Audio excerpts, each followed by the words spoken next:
So we should be streaming here in just a second.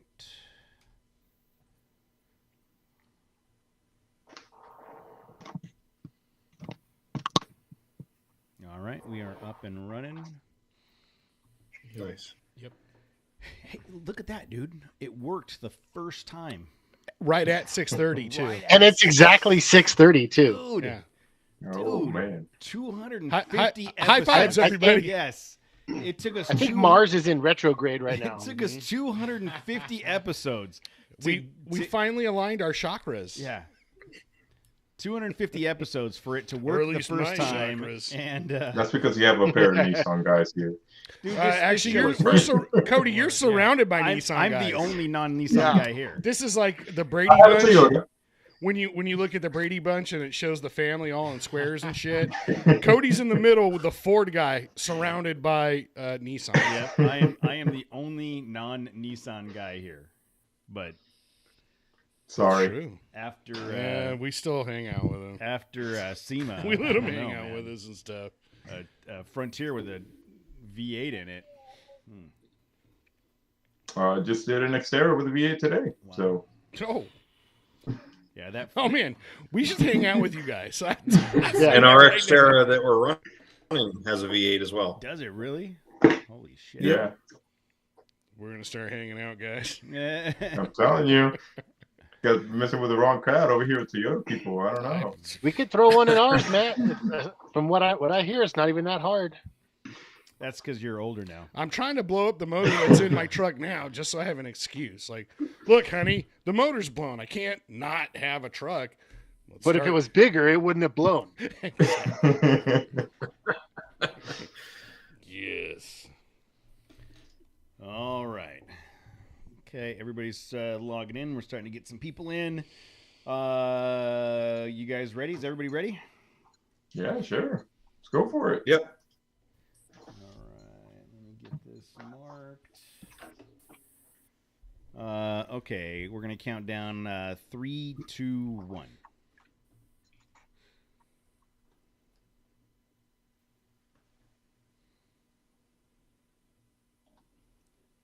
Hey, everybody, it is Tuesday night, and I'm going to tell you, after 250 episodes, we got the live stream to work the first time, and we logged on at 6:30 for the first time, I think, since we've ever started doing this. High fives, High guys. fives all the way around. Kudos And, to all of us. And kudos to the Camacho Motorsports guys that are joining us, and they were here on time. We got Nestor and Brady from Camacho Motorsports. How are you guys doing tonight?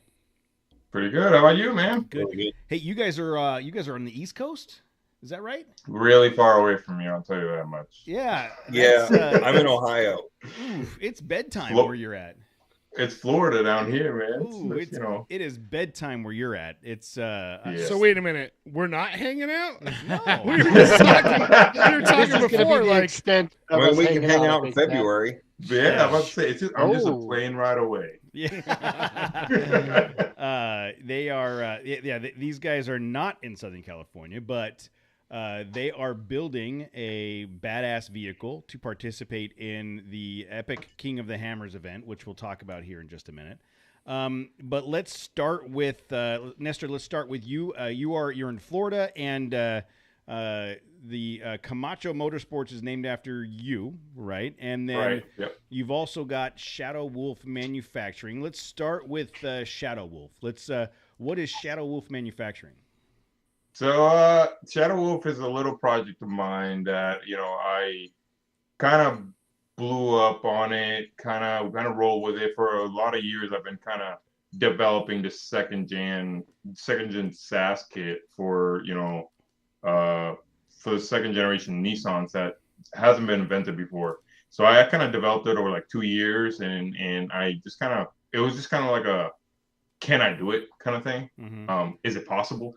And I ended up kind of getting a couple successful vehicles out of it, and a lot of people kind of were like, "Hey, make a company."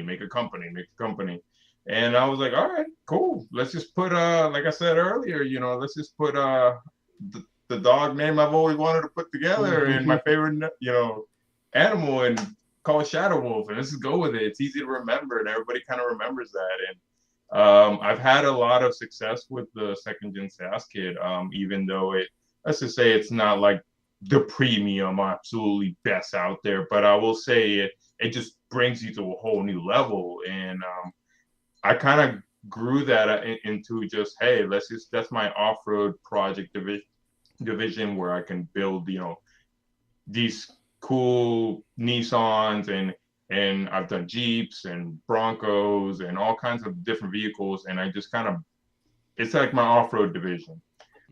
So it's I develop a lot of research and development in there and kind of try to do like new things that people haven't tried before or just hasn't been tested before, and it's just a lot of, it's like where my imagination goes wild. And when you say sass, you're talking about solid axle swaps, not sassiness like Casey has on the trail.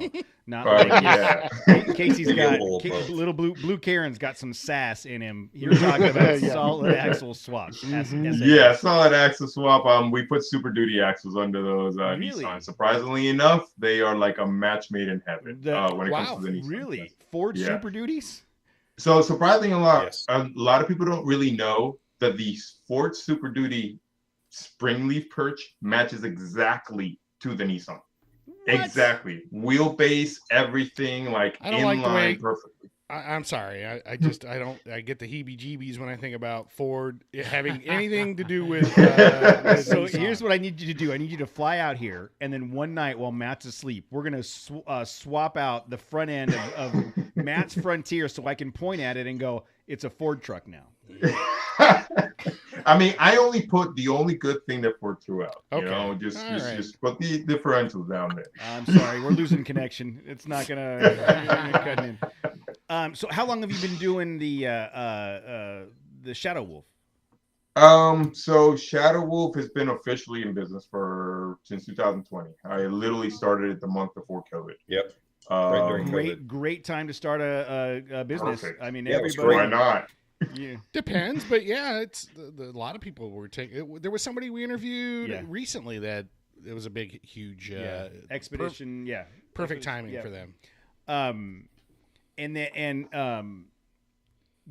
So is all of since you're based in Florida, I'm assuming all of this work is happening outside of in Florida. Yeah. So most of it, when it comes to Shadow Wolf, all the parts are made in Florida. Everything is made in here in Orlando, or I'm just outside of Orlando. I'm the northeast section.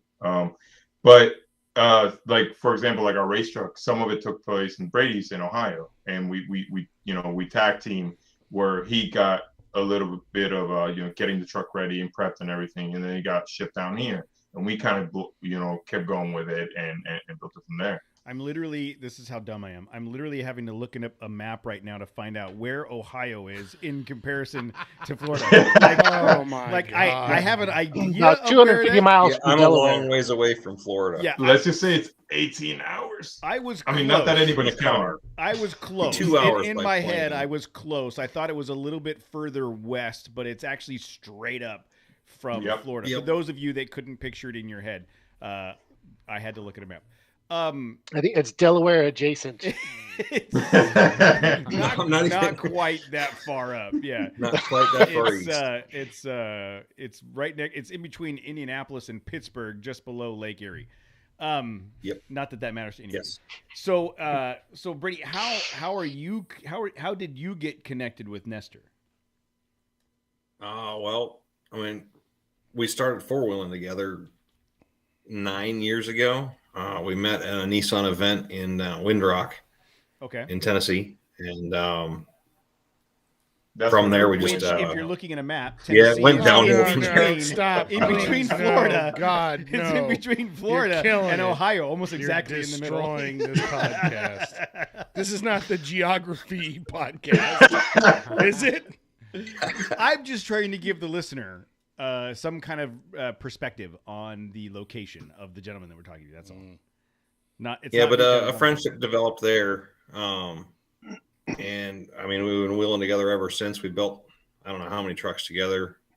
I've flown down there numerous times, and we've met in Tennessee and test drove several of those trucks to make sure the durability of the kit was going to work. Redesigned on site a couple of them.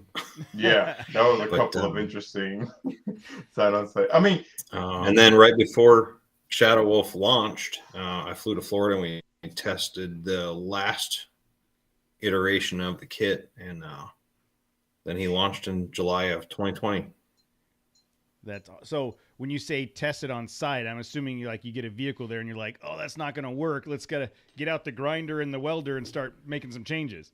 Yep, that's exactly what we happened. wheeled them, broke them, fixed them, redesigned them on the spot. Yeah, so like a lot of this, like me and Brady are kind of like firm believers. Like, you better make this shit work. Like, you better work. So we went out there and we're like, let's just see what happens. Let's just bounce this truck. We'll see what happens. And then, obviously when you have a prototype kit, there's always going to be flaws. So there's always room for improvement. So we just on the spot, we're like, hey, that's looking really weak. Let's go ahead and reinforce. So I don't know how much metal I brought, like scrap metal and a welder and hey, go to that construction site, grab that rebar, bring it over here. We're going to tackle that on. Well, I mean, we had sheet metal and square tube and angle iron. We had everything. We had everything out there. But there's something to be said for that in the idea of, to your point, it's got to work. So beat the shit out of it, fix it, beat the shit out of it, fix it, and then after you've tested it and beat the shit out of it, personally that it's going to withhold or withstand the beating that people are going to put it through. Right. Yeah, absolutely. Right. And so for the Shadow Wolf stuff is, and you can go to their website at shadowwolfmfg.com. You've got solid axle swaps, it looks like, for not only the Xterras but the Frontiers, and is it all Nissan product? Yeah, so for right now, there's a lot of things in the background that are in the works that I haven't put up yet. So it's kind of growing a little bit. I just have, I'm testing and making sure that everything's working right before I put it up there. But yeah, so primarily right now, we do a lot of Nissan products. However, like we said before, we bring in Jeeps, Broncos, F-150s, whatever comes through the shop that wants to be modified. We go to town with it. Okay. So it's not a big. We're not just specifically to Nissan. It's just where we grew the best at, because it was not an untapped market. It's just a very small market where there's not a lot of aftermarket support when it comes to like solid axle swaps and things like that. So I kind of wanted to branch that whole area out. Me and Brady's first gen truck, he has an 04, I have an 01. No, we've been solid axle swap for years, and I have an 02. 02, I'm sorry. Ooh. But yeah, I think how long have you been swapped? Like 18 years? I've been solid axle swapped since 2007. Okay. Dang. Not quite 18 years, but I've been 6 years now, something like that. I don't know, something like that. And we run the hell out of this stuff. And it was kind of like my guinea pig. I've had my truck for 12 years. It was my second truck I ever owned, and I just go for it. I go to town with it, and I just, I'm not afraid of it. It's on 37s on a Dana 44 in the front, locked front and rear, 513 gears, and it's going to get a manual swap in 4-to-1 gears here shortly in the transfer case. So we just kind of play with it. We're never satisfied with what we got, so we just go, okay, let's go for it. Brady went to 40s, lucky. Damn. Wow. Dude, damn. 40s on a Dana 44 still. You guys are out of control. It just, I've always found, like, I'm going to speak for the three of us, not counting Casey. Well, you'll hear why in a minute here. So I've never been afraid to dig into a vehicle, like do maintenance, upgrades, suspension, things like that. But the way people like you and Casey talk about, oh, yeah, you know what I'm going to do? I'm going to chop that thing in half, and I'm going to stretch it 12 inches, and I'm going to add this and put 40s on it. Like, it's a whole nother level of confidence in your skills that I will never be able to achieve. Well, I don't know. It's just our vehicles are daily drivers. So, I think, you're kind of sacrificing dependability. I daily drove mine. Yeah, but we live in California, and that's a whole different thing, you guys. It's like, you don't know what it's like. It's just like Mad Max Thunderdome out here, pretty much. Like, people are throwing sticks of dynamite at you. You never know. Dude, it's crazy. Dude, I will side note real quick. I just came back from a trip to New York, and these guys were asking. People are throwing sticks of dynamite at you? But I realized that if you were to take away the commute from California, the stress and anxiety level of the entire state would drop like 30%. The ability to just go sit on a train until you get to get out. Like, you don't have any, you're not worried about anybody trying to kill you. You don't want to curse anybody out. That's not true on the subway. I don't know if I wouldn't be worried about being murdered on a train. No, dude, subways are great. There's a number of movies. Like, I think that's the plot. Like, don't get murdered on that train, you know? Yeah, no. Trains get hijacked all the time. They do. All the time. In the movie. All right. Pelham 1, 2, 3 is just one right off the top of my head. Money Train. Don't get it started. Yeah, it's dangerous. Apparently, the real world is different than movies. So you guys have obviously used your vehicles as guinea pigs, like you said, tested them out, developed off of that into a kit. Now, your solid axle kit, is it something that someone could buy, have shipped to them, and install themselves? Yeah. So both kits are like that. Both are designed to be like, hey, I'm gonna play around, grow, learn how to weld, learn how to weld it. When it comes to the second gen kit, I think there's only 2 places I gotta weld, and that's those 2 places are like the easiest spot. One is like a link for the steering, and the other one's a rear shock mounts. That's it. Everything else bolts on. We do suggest welding in the steering box port. Yeah. And if you don't have a weld, it's not like required. some JB weld and epoxy will hold it together, right? Bubble gum. Can I send you like some pictures of my welds? And so you can nah, dude, you know what? You should buy something else, or I feel there should be a qualifier. I'm looking at a chat here, and one of our guys here, not a Jeep 4x4, great guy, Jeff, amazing guy. He bought my kit. He daily drives that thing everywhere. He's been to so many states with that kit. He was just here in Southern California at wasn't that him at the Toyo event, not a Jeep? Not a Jeep. Yeah. I think that might be him. I think that was him. I think we ran into him in Big Bear. So theoretically, you're saying you can put this kit on a 3rd gen Frontier. So people don't know that, but we've already done that. Yeah. Well, the chassis and suspension on all 12 people that listen to this podcast know. Do it. There are 2 people. There are 2 modifications that we've already altered to it, and it works. It literally fits. We've already done it. So if you go to if you follow our Instagram stuff like that, there's a white Frontier there. It's a 2020 model, so it had the 3.8 in there, and it did have the new chassis. So that truck, when it came down here, drove from Colorado. He bought it, and then 2 days later, he drove from Colorado all the way to my shop in Orlando, and immediately solid axle swapped it. Wow. And that was the first time I ever messed with a 3rd gen. So I was like, whoa, this is, it's cool, but whoa, this is a lot, But we ended up having to not do much. It was a couple alterations here and there, and then we realized, holy crap, this kit literally works with the 3rd gen. There's just a couple modifications that we had to do, and we haven't put it out there because we haven't officially done a 3rd gen body.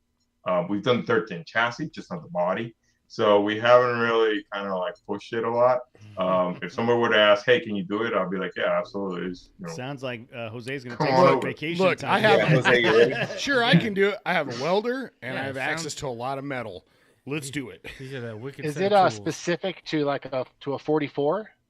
No, it's so for the 2nd gen, it's the Super 60, the 05 and 2000, 05 and up axle.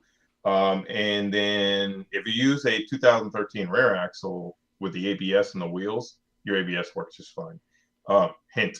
And for the 1st gen, it uses a Dana 44 primarily. However, it can be modified the bikes for a Dana 60, but it's like the old school Dana 60s that are just straight tubes. None of that crazy bracketry. So it can be done. Not impossible. It just takes a little, finesse with the kit. But it is possible. It kind of was made to be versatile with the Dana 44 and the Dana 60 because some people have access to 60s and not 44, and vice versa. But it is possible. We looked at the measurements. We looked at the differential position to the center of the vehicle, and the old school Dana 60s were almost identical in design as the Dana 44. So the first gen kits are like flexible, and the good thing is that you don't really have to change the rear axle. That H233B on that Nissan is bigger than a Ford 9-inch, and it's damn near as strong. So a lot of people don't really realize that it is bigger than a Ford 9-inch with 33-inch splines and what is it, 1 1/4-inch axles, 1 3/8. Yeah, they're huge. Like that. We were in 37s and we jumped these vehicles and never had issues with them. Well, I'm not running a H233B, but Casey, I have a 14-volt rear. They were using a lot of terminology and numbers they were throwing out there. Was all that stuff? Was that like impressive stuff? Was this good? Yeah, I mean, it's good stuff. It sounds like talk. It was. It sounds like you just take the flux capacitor, plug it right in. Oh yeah, man, plug it right into the cigarette lighter, and that shit's gonna fly. Crazy subject. Hold on, the flux capacitor, the original flux capacitor was made right behind my shop. What? Yeah, I kid you not. The original flux capacitor. 1.21 gigawatts. Yep, and he will make it for you for $7,000. Oh shit! Oh, what? Casey will Hold do it. on now. Casey will do it for what a deal! That sounds like it must improve the performance of my truck. Yeah, I mean, I was this close to saying, you know what? I have an original flux capacitor here. Come on, man. You know what? That is the ultimate. You know what? Fuck you guys. I have a flux capacitor in my truck. I don't even give a shit if it does anything. You don't have one. How about that? It looks cool. And Matt would do it. He'd put the flux capacitor in there, and the back of the truck, he'd put one of those Mr. Fusion blenders. Just mount it to the bed. I don't need a full bed rack with a Mr. Fusion. I'm halfway to having a blender back there already. You know, just every once in a while, pull over on the side of the road and start throwing trash, throwing bananas in it. See what people do. Yeah, no, chugging beers and throwing empty beer cans into it. Yeah, I watched that movie. I know what to do. The movies. Yeah. So all of this conversation about a Shadow Wolf. It sounds to me awesome. Based on my experience, it sounds to me. Can you guys move out to California? It sounds to me like we can hang out. You know what you're talking about when it comes to Nissan stuff. I'm just going to say that. I'm sure my validation is very important to you. So tell me how the all of this work and development and stuff that you've done at Shadow Wolf has translated into Camacho Motorsports, and what's the overview there? So Camacho Motorsports is more like it is the parent. It's originally how I wanted to start the business as like a racing company, and so the Shadow Wolf development that I've learned over the years, I was just like, I've done race cars before. Why not just go ahead and do something crazy? So a buddy of me and Brady, I think it was talking to Brady first about doing a King of the Hammers truck. Nice. And then I was like this guy drinking my IPA, just walking by, just kind of heard King of the Hammers. And I was like, oh, what's going on over here? And they told me, hey, I have an Xterra. Do you want it? And the only requirement is it has to be a King of the Hammers truck. And I was like, done. Done. You say no more. So, and that's kind of how. In seconds. What was that? Yeah, so we were in seconds. Oh yeah, we were in seconds. Yeah. So we were like, all right, let's go there. And since I've always had Camacho Motorsports, I haven't really done with anything with it. So I was like, let's just go ahead and grow this racing company out of this King of the Hammers truck, doing what we know best, Nissans. So obviously we got the Nissan in there, and we just kind of wrapped the company around this Nissan. I've done an Endurance 240 SX with an LS swap. I've done Chevy C10s that are dragsters. I've done Drift 240s. I've done a bunch of them. I work with Skylines quite often. And so it's like, it was just kind of like, well, let's just start growing this Nissan company, but not just Nissan. I kind of want to grow everybody, but let's just show what Nissan can do, because as good as the Toyotas and Fords are out there, Nissan's kind of like an underdog that nobody really realizes how good they really are until they actually own one. Oh, yeah. And we talk. Sorry to cut you off, but we talk about that all the time. That's us all the time. We talk about bang for buck.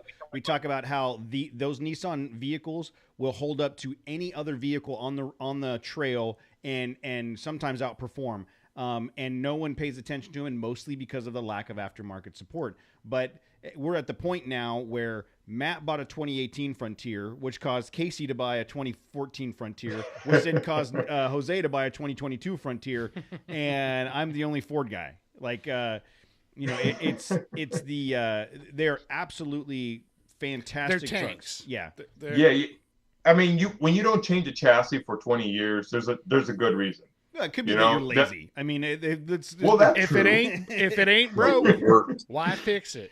Right. I mean, that's what happened in the 80, 84 to 04. That was the same chassis.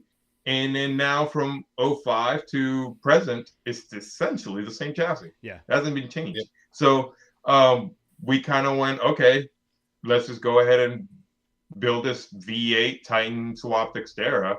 And this is, number one, I used it as another test vehicle. I kind of like to think about some crazy ideas. So we're like, let's just develop this kit that's like a King of the Hammers kit that basically bolts up and does a 4-link rear and 3-link front right when it bolts up.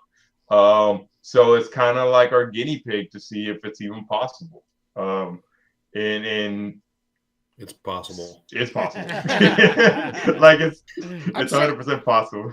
And like I'm either you guys need to move out here, or are you guys hiring? Like, I love that whole representing Nissan. I'm 100% like a Nissan just a believer at this point.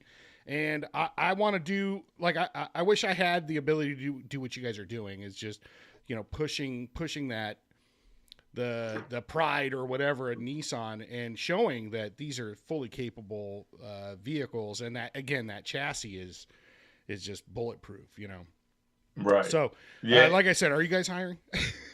Do you guys need a project manager?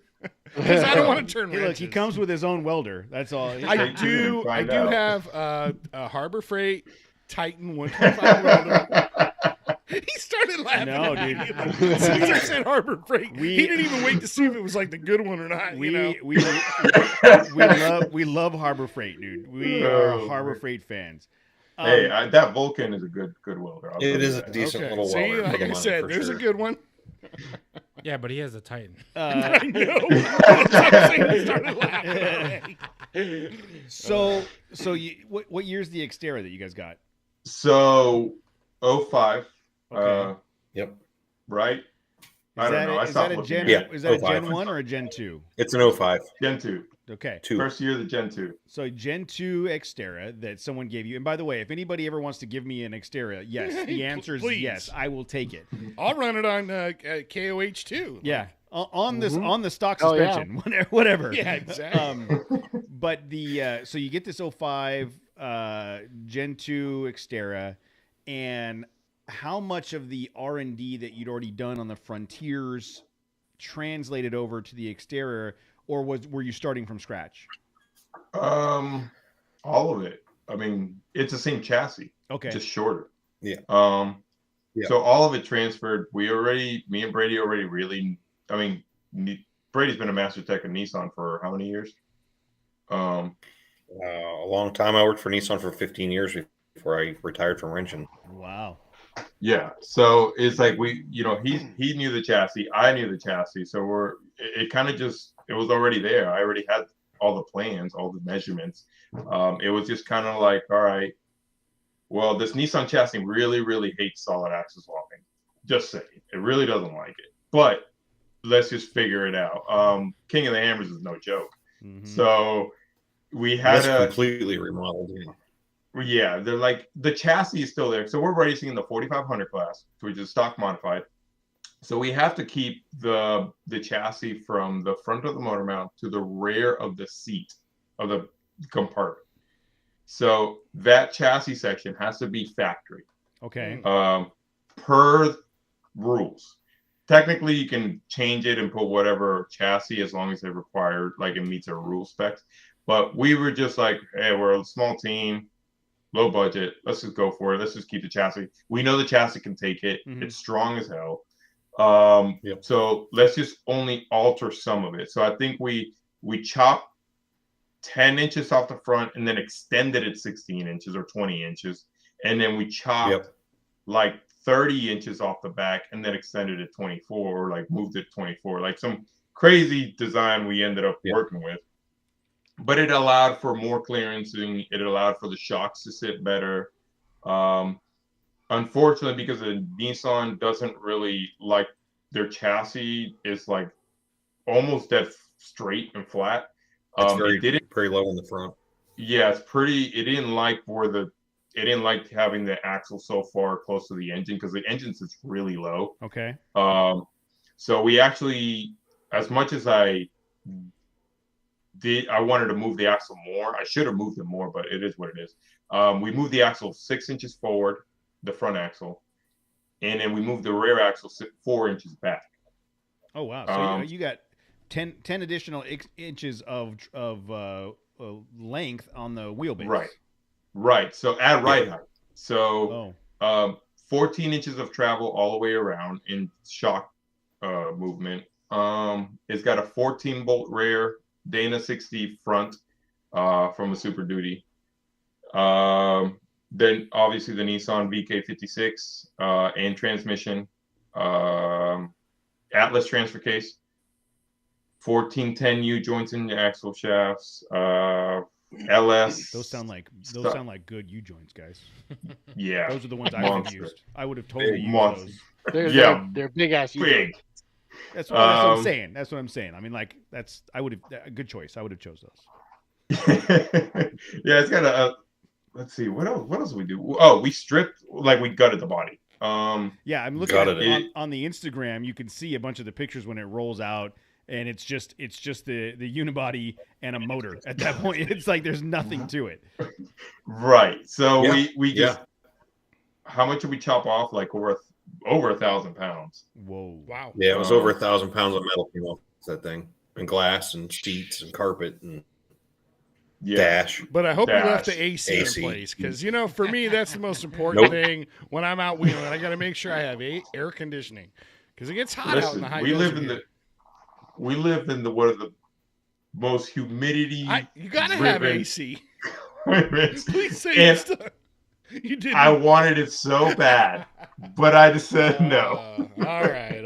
I know you're trying to race, but think about it. Like how that's something to think about, guys. As you're on the track, and everyone's sweating, it's all dirty. You guys have your windows up, the AC's blowing. Yeah, let's play this. It's casual to you guys, Maybe you got some satellite radio playing. Exactly. Let's play this out. I tell you. So these guys. I don't know if you can see that. These guys come down in February. No, we can't. No. Oh yeah, there. Oh yeah. So these guys come down in February, and they get a horrible bout of. That's the interior. Yeah, it's gone. So imagine this, guys. It kind of looks like my truck. These guys come down in February. They get sick, and they go, Matt, we've seen you drive. We need you to run King of the Hammers. And he's like, F yeah, dude, I'll do it. And he puts the helmet on. He climbs into the truck, and then he's like, start looking for the AC. Like, fuck this. There's no air conditioning. I'm out. That's exactly what he would do. He's like, bullshit. You're going to have to find somebody else to drive it. You want me to run my truck? I'll run my truck. I mean, at 30 degrees outside, just saying, there's no windows either, so. Well, whatever. Maybe I'll just change. It's not going to be hot during the Hammers. And I was going to say, Hammers in the winter, Hammers in February. It's probably going to be really nice. Look at the size of me, guys. I'm running AC year round. It doesn't matter what the outside temperature is. That window's not coming down, and I'm running. Our trail rigs have AC. Okay. There you go. We compromise where we have to. So when did you start this Xterra build? Not long enough ago. Yeah. Not long enough. It should have been like 2 years ago, but March. Okay. Wow. Okay. Well, hold on. Let me clarify this. Brady brought me the truck in March. I didn't start it until like No. July. Oh shit. I brought you the truck in May. No. I got the truck in March. I brought it to you in May. Oh wow. So it has not been very long. How confident are you that it's going to be ready for February? It will be. Okay. One way or another, it's gonna get there. Like I'm not backing off. It's one of those pedal to the metal. Let's go for it. I don't care what it takes. I don't care. Like I said, I've been working for 2 months straight. I've been working 7 days a week trying to get this truck done. Regardless, waking up at 5 o'clock in the morning and staying late, designing stuff for it. Whatever it takes to get this truck out there, because it's the first Nissan ever that I'm aware of. Now, I could be wrong. It could be the first. I think it's the first Nissan that ever attempt the 4500 King of the Hammers truck at Everyman Challenge. So, dude.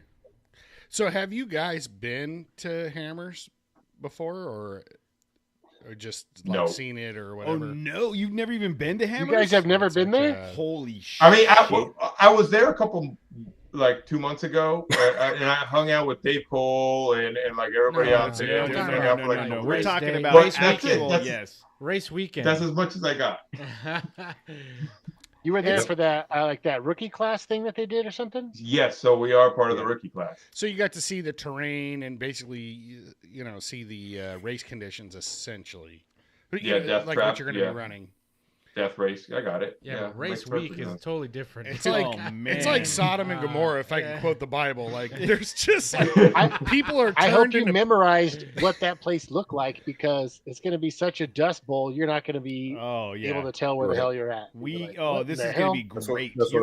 You're going to love this. This is it's an epic, life-changing experience when you get there. So what is that being said, we're afraid to go into Hammertown like all the time. I don't want to go in there. I'm scared. Well, now you have to go. We're coming. Like, come on. No. Like, we're gonna be there. We'll be there. We're just gonna be. It's just like we're gonna be Hammers adjacent. We're like we're trying. Oh yeah, we're not going. We're trying to find like a luxury villa to Airbnb. I mean, I'm sure we're gonna end up again at the with air conditioning. Yes. Right? Yeah, we will. There's a couple other podcasters that go. And they set up camp in the center, Hammertown proper. Like if you've ever seen the movie The Purge, like that's happening around their campsite the whole time. And they're like, "You guys should come in for dinner." And I swear to God, I was scared the whole time. I swear. I had a blast. Yes, Casey loved it. I was scared. I was there apparently. I don't remember. Jose doesn't remember being there. I blacked out there for a second. And one of the other podcasters gave my brother a lap dance. It gave Matt a lap dance. I did. Yes. I came home. I thought I was pregnant. Yes, but it turned out it was false alarm. Matt got molested by another podcaster, and there's video of it. Is it molestation if you're like, go ahead? I don't know. That's an ethic quandary. Whatever, Holmes. A moral quandary that I don't want to attack. So what is the schedule like? What's the plan for? Are you going to be able to do any pre-runs or testing, or how do you plan on getting from where you're at now to race day? Well, so we're getting there. I believe the 29th. That's like I think a concrete day right now, January 29th. And we're going to do the, inspection, get everything ready, pre-run for the 3 days, second, third, and fourth, and then go to qualifying and just go through there. Like, we're going to be there as much as we can because, again, we haven't really been there. We don't know the full spiel of how everything's going to go. Mm-hmm. So might as well just get there early and just learn a little early to try to be not completely blinded, but be like, hey, we kind of know what's happening. So we're not crazy or running around and heads cut off. That's how we run into Hammers. Like I kind of know what's going on. It's mayhem, chaos. But try and get there early and get your Hammer's legs underneath you. It is a lot of fun though. So you guys have decided you guys are gonna do the qualifying run because we've talked to other racers in the past and some don't even do the qualifying run because the pre-run or the pre-run. Yeah, I'm sorry, the pre-running because they only have one car and and they don't want to roll it. If it blows up, Jose, they're running a Nissan, so that's right. It's like go ahead. Yeah, exactly. It doesn't. Come on now, blowing up. What is that? Yeah, exactly. Is that even a word? And it sounds like if it blows up, they can just rebuild it on the trail. Like they have that. If I need to sacrifice some parts from my truck to help you guys, I'll do it. I'll do it for you guys, just so you know. Even though it sounds like not a goddamn thing will be over. Maybe the stereo, like if you needed it, I guess. I'm gonna have to convince Corey to do this to that Xterra he got. I didn't know Corey got an Xterra. Yeah. It was had a blown transmission, and the lady didn't want. Right. She like, I can't pay to fix it. He said, I'll give you $600 for it, and she said, okay. What? I have a transmission. Oh man! Oh no, he ordered a transmission. Now, I think we're racing hammers. Now he's the cats. He's got to replace the cats. It's running really bad. Nobody likes cats. Not for hammers. I don't think you need cats for hammers. Dude, I think we're racing hammers. I'm working on it. What's been the most challenging part of getting the Xterra ready for the race? Excellent question. Time. Yeah. I think that's time. Time is the biggest issue right now. We should have started this project a little bit longer, like back in January of this year. Yeah. I think logistics, because the truck was in Ohio for a while. It was in Indiana, right? First, and then it was in Ohio. Then it came down here. So logistics-wise, it was kind of a pain. Time. It sounds to me like I'm so far away. It sounds to me like we got to fly Casey out there for a week and just put him to work on the truck with you guys. I mean, all help is welcome. You take the help. Yep. Let me tell you our crew here. So our crew is like 12, 14 people. We have Ohio, we have North Carolina, we have Tennessee, we have California, we have another Ohio person, we have Georgia.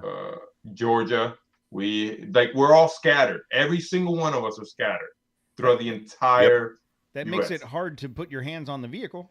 They can only be in so many places at one time. Right.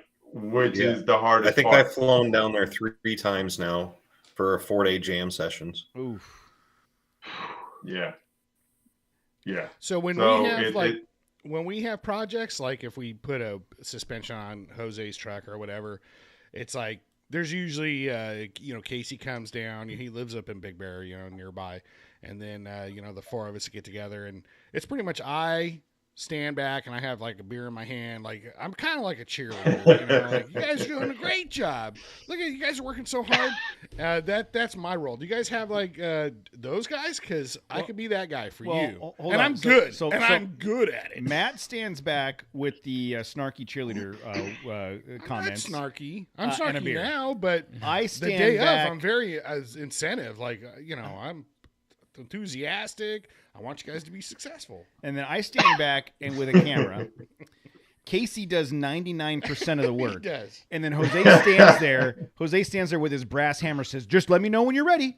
Just let me know when you're ready." And I'll tap it. Tap, tap, tap, tap. He's got a little tack hammer. It's like, bro, the instructions don't even require a brass hammer. But I tell you what, Jose's got that brass hammer in his pocket every time we do something, just in case. That's funny. Do I have a brass hammer? No. Cody, do you have brass hammer? I do not. No, yeah, so that sounds. They had them on sale at Harbor Freight's Black Friday sale. Oh, dude, I was all over that Harbor Freight website for those sales. The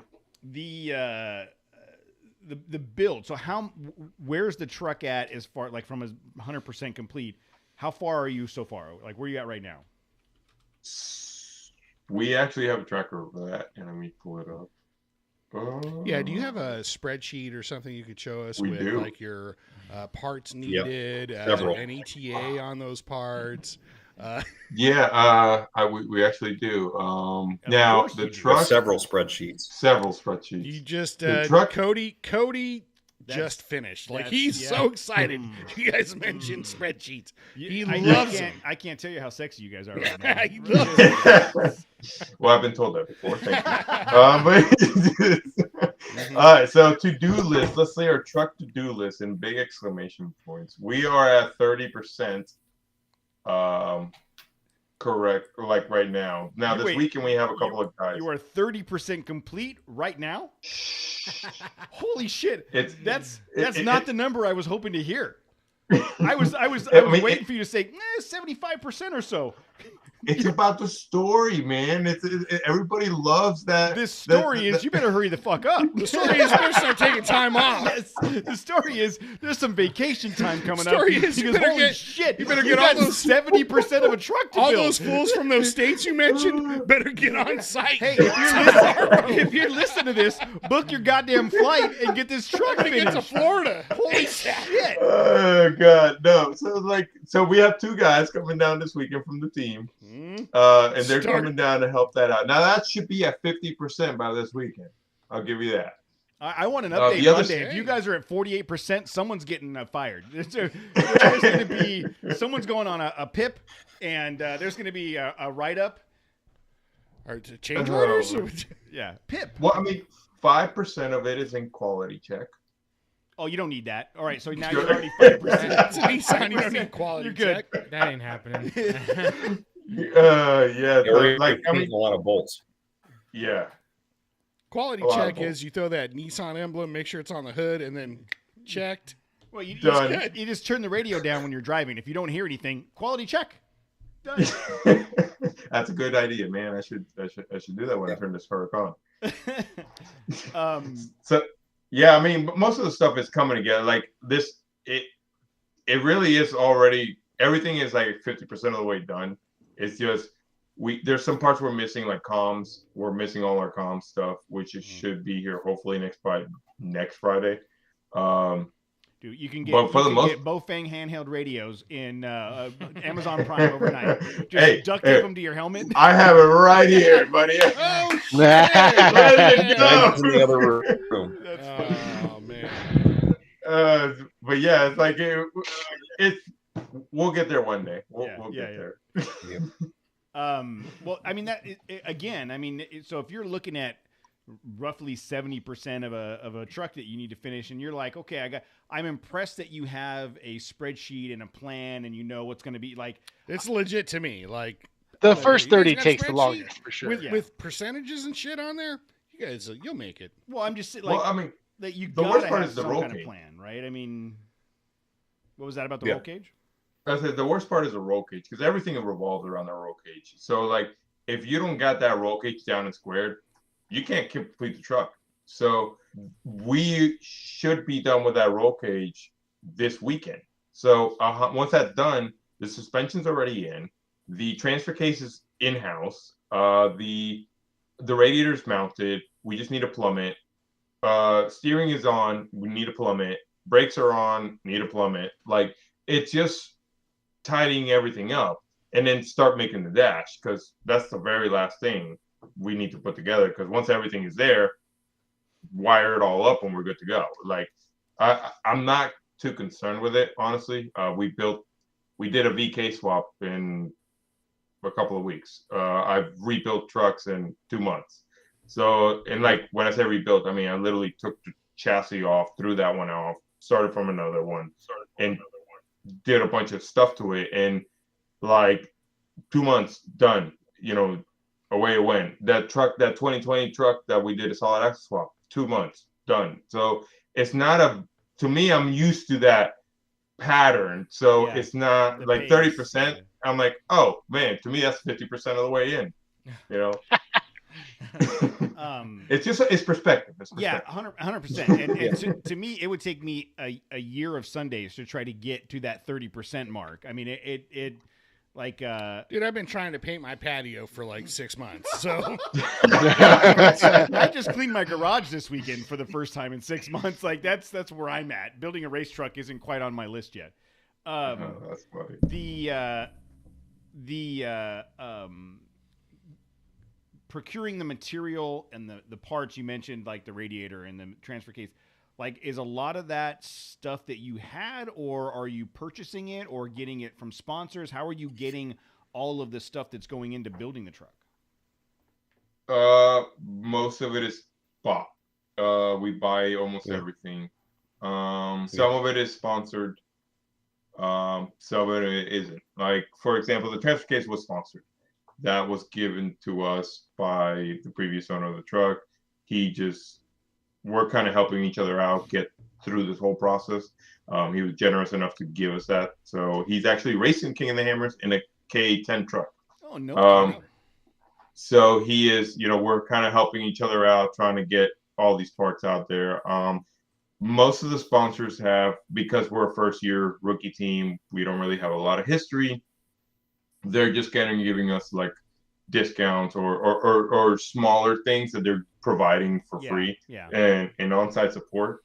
But it's not like, hey, I'm going to give you and build the whole truck up. It doesn't happen that way, unfortunately. As much as we all want to do it, it doesn't work that way. But for the most part, we are purchasing every aspect of that vehicle because we want to show that we're serious. We're not trying to like, hey, give me a freebie. No, we're willing to purchase it. We're just going to show you who we are. Yeah. Kind of thing. Well, and I think that you made the point that, as a rookie team, you that's kind of like part of paying the dues, right? You've got to build the truck and prove that you can build the truck.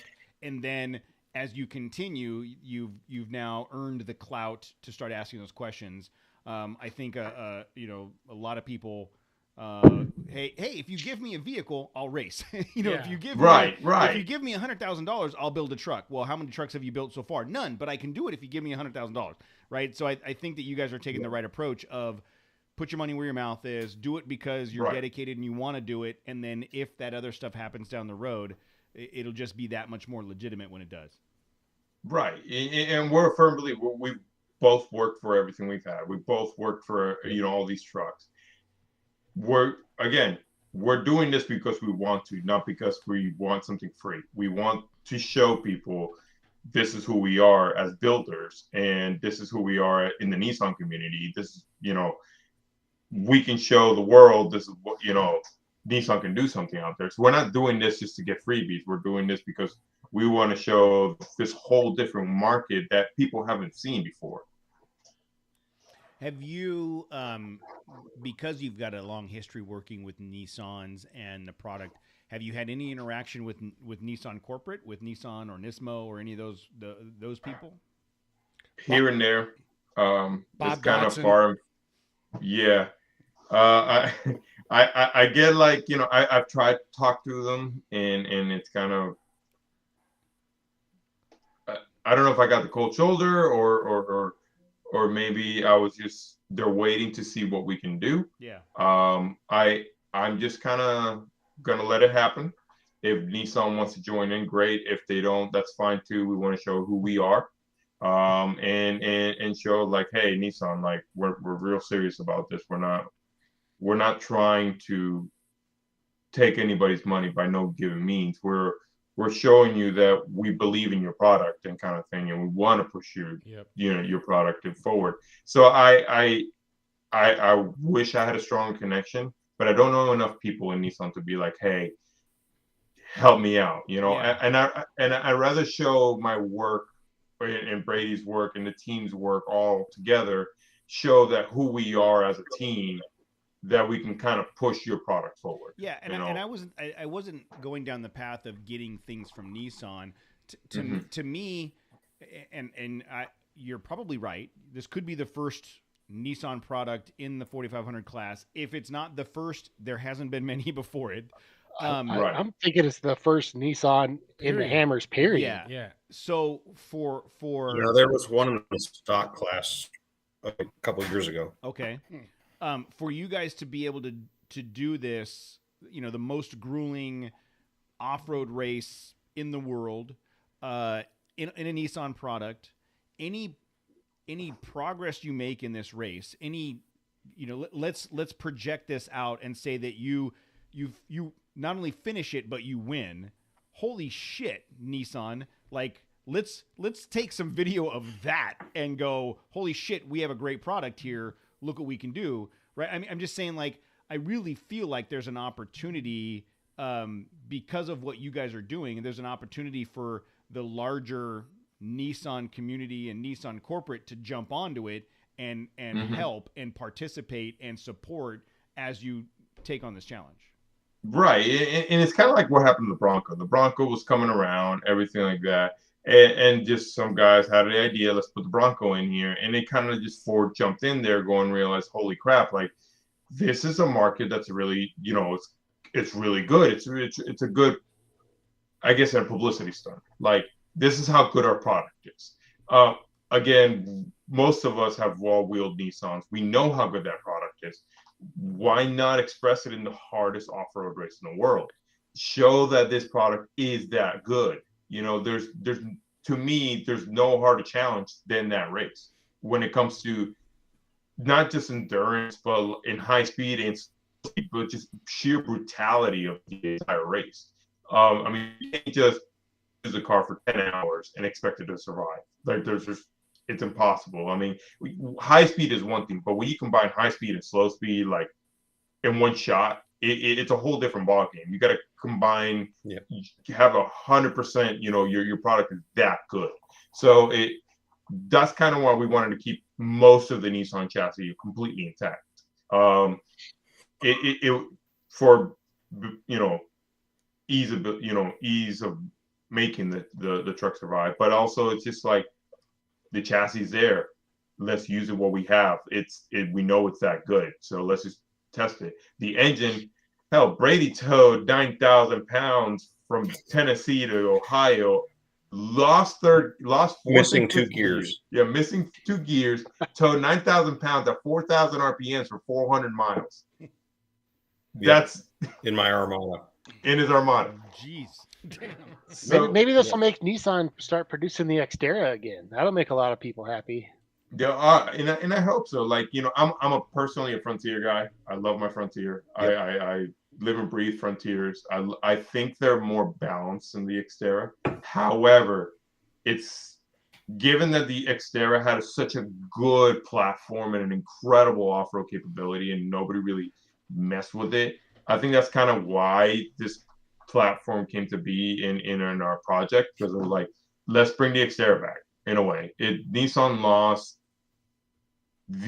probably, in my opinion, the best off-road vehicle they had when it came to SUVs. The Pathfinder was before that, but when the Pathfinder Soccer Mom. Yeah. When it came to Soccer Mom, the Xterra came in there, shining warrior, kicked everybody's ass, and was like, I'm here. I'm here to compete. Even though Pathfinder is like the greatest name for an off-road vehicle, right? Like, right. Yeah, let's just make that a mall crawl. Just go to the mall. Go to the mall and right. All your kids it's like a crossover SUV now. The new one. Yeah. Right. But going back to mid '90s, I was wheeling in San Diego in a CJ7. And I forget, I met up with a buddy, and he had some other people with him, and one of the guys had a fairly stock, if not perfectly stock, Nissan Pathfinder. And I remember thinking to myself, oh, man, we're going to be dragging this asshole all day long, trying to figure it out. Halfway through the day, I'm like, this guy's a fucking maniac. Like, he was bombing through everything in this stock Nissan Pathfinder. Totally changed my opinion on the Nissan product. Like that day, like holy shit, this guy's crazy, and this truck is taking it. But yes, the next iteration of that was less capable, and now less capable. And now you're right, Casey. It's just a crossover. Right. And I think that Nissan I'm nobody, but with the success that they've seen in the latest generation of the Frontier and even the Pathfinder. And the amount of people in the off-road community that have gravitated towards the new Frontier, for them to not capitalize on that momentum and create, they don't have to create it. The Nissan Xterra outside of the U.S. is a capable 4-door SUV that they just probably got to rebrand and do some modifications for safety reasons to get it here in the States. I mean, they've got the ability to do that, and I hope that they do.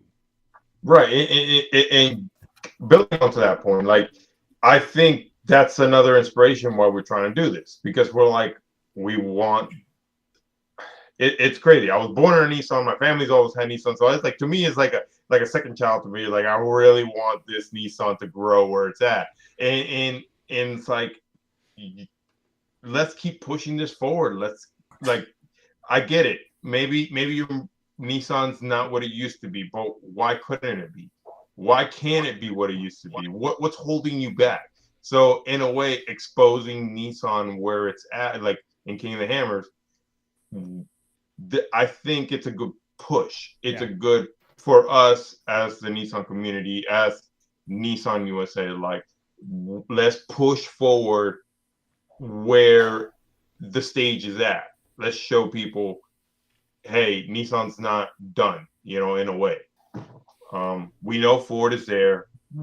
I can't go wrong. I love the Bronco, I love that Bronco. I'm a big fan. I've worked a lot on them, and it's just kind of like, I get jealous in a way, because they're so easily. Don't say that. Hey, I'm just saying, I get jealous in the publicity part of it. Oh, well, yeah. It's just like, man, why can't we do that? So that's kind of why we just took it, and we're like, because instead Nissan has like Miss Captain Marvel, that chick or whatever. It's like, dude, why don't, back in the day, like Toyota had Ivan Stewart, and that just kind of legitimized, like, oh shit, Toyota's got whatever, like a racing heritage or whatever. Right.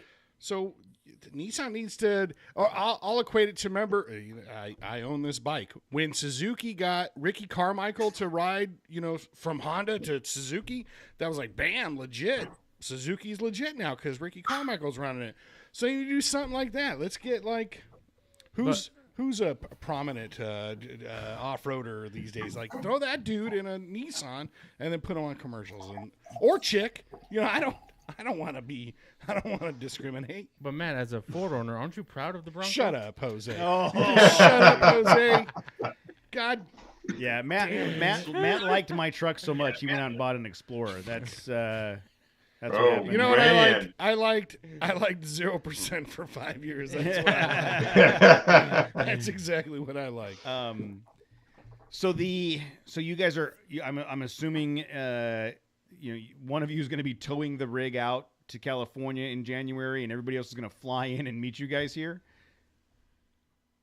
No? So actually, several of us are flying or driving to Orlando, and then we're caravanning out. Oh, okay. Convoying out. Okay. Betty White just nailed it. Nissan needs to get Kevin Jones to be their sponsor and driver. I love it. I'm 100% in. But Kevin would do it. Would Kevin be able to handle a Nissan? I don't know. He wasn't able to keep up with you. He knows somebody that can you could tutor him. I could tutor him into a Frontier. You hear that, Kevin? If you want some tutorage, if you want to be my Padawan learner, understudy. Oh man! If you want to go down to Star Wars, if you want to study under Matt, he would be more than happy to give you some guidance on how to drive. I can show him how to drive Frontier. He can show me how to strap my cooler into the bed and keep it from flying out. He can show you how to strap something. Kevin. I'm just saying, you and Kevin have this. I don't know. You have a thing. You have a thing.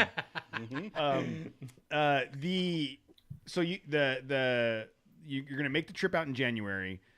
Get there on the 29th. Get the chance to test. Do some. I'm sure you're gonna come with a bunch of scrap metal and tools and unistrut and tech screws and brackets and hardware. We'll have Matt on. I'll bring some. Of that. I always bring that shit. Matt's an hour and 45 minutes away, so he can swing up there with his welder and help you guys out if you need something. But when you guys come out, the whole crew is coming out. All 12 of you.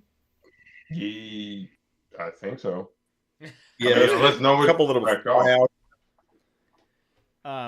There's a couple that'll fly out. Okay. And meet us out there.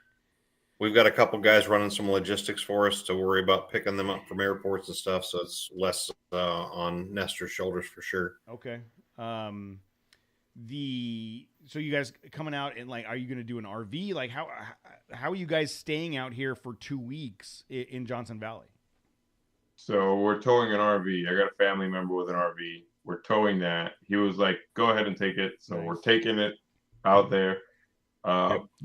He knows where you're taking it. Yeah, I told him, I was like, "Look, dude, you understand it's going to California, right?" He goes, "It's going to Hammer." Okay, I know you. If it tears up a tire, you'll pay for it. I'm like, "Oh, thanks." Tire. Last time we were out in Johnson Valley, there was an RV on fire, like the middle of the lake bed. So, but the tires were fine. The tires were fine, and the guy, the tires survived. Yeah, the guy was like, I don't know, my generator wasn't running or anything. Very much insurance scandal, I think. But or meth lab, or mobile meth. I go meth lab. That was meth lab. So you guys get out there, and I mean, are you already dialed in on like pit crew and pit tools and all, like, is all that stuff already ready to go too, or is that an additional 50% on top of the 70% of the truck you still need to build? No, I think we could use a couple more guys, but for the most part, I think we're dialed in. Yeah, I think we're dialed in. Our pit crew, we have backup drivers, we have backup co-drivers, we have our pit crews, we have backup pit crew and crew chiefs. We have everybody kind of split up and in their right locations where they need to. Everybody's kind of like on board of where they need to help out with. We have a couple runners set up. So I think our organization, we have a meeting once a week. Oh, wow. And we make sure that everybody's on board. Everybody's good. It has anything changed? Has anybody figured out anything? Like, what can make the process faster? What can make the process easier? Whatever it is. So we're trying to stay as organized as possible, because I feel like that's a recipe for success on this one. If everybody knows their roles, and if all else fails and shit hits the fan, what roles need to be filled real quick, So I think that's kind of. Betty White in the comments just nailed it. He already knew what was coming. I was like, look, if you guys need like local logistics, like, hey, do you know where the local liquor stores are? I do. How far to the closest Walmart? How funny is it, Matt? That's right, exactly. If you guys need somebody that's we're all good over here, Matt. Yeah, how funny is it that Betty White? I mean, we're going to need groceries. We do need somebody to run groceries. Look, I don't want to say groceries. Matt will do it faster than anybody. Yes, I will get there faster than anybody, no doubt. And then we know the I call myself like shortcuts and back roads. Hold on real quick. Campsite coordinator, to be my position. Hold on a second. Hold on. I just noticed this, and I don't know if this is recent, but I don't know who Durka Stan is in the chat room, but you're my new hero. His aunt's a welder, should be in Lasertown. If you guys need a welder. Oh, Jesus. It sounds like they need a couple of Frontier chase trucks. Some White Lightning and the only thing Thunder. Frontiers chase are my Ranger. Great. That's all. That's all. Please, not anymore. Once you put that stupid 10 on top, I know it's over. It's over, homie. Like you kept up before, but now it's not even close, sir. I kept up. Yeah. All right. So what is there? My wife was driving. I couldn't keep up with you guys. All right, you chose that. You chose now to. Is there anything that you guys are still struggling with? Is there anything you guys need at this point that's like, okay, we still need to dial this in or acquire these parts? I mean, I can give you an entire list. But is there? I mean, if you're offering, there's a big spreadsheet. It's on a spreadsheet. I know you love spreadsheets. I love that. Already on I'm just curious to know if there's like a big piece that's still outstanding that you're like, man, if I could just land a this for our pit crew or land this for the truck, that's going to help an immense amount. Like, is there any of those big pieces that are still unknowns at this point? I think Brady, you may have one, so I'll let you have it. But like, to me, it was drive shafts. Like, drive shaft right now, it's so custom. I get these trucks are custom, but like I don't know the time frame. I don't know when I'm gonna get that transportation. Oh, Casey can make you one out of rebar. He'll rebar and like a 4890 U joint. Yeah, 100%. You're golden. We'll get you that. 4890. It's bigger than the 4120, right? I mean, you figure it's a bigger number. It's got to be stronger. Are there any good like drive shaft companies out that way? In Orlando? Yeah, there's a few. Come on, man. I don't know. Yeah, no. I only know the ones we got out here.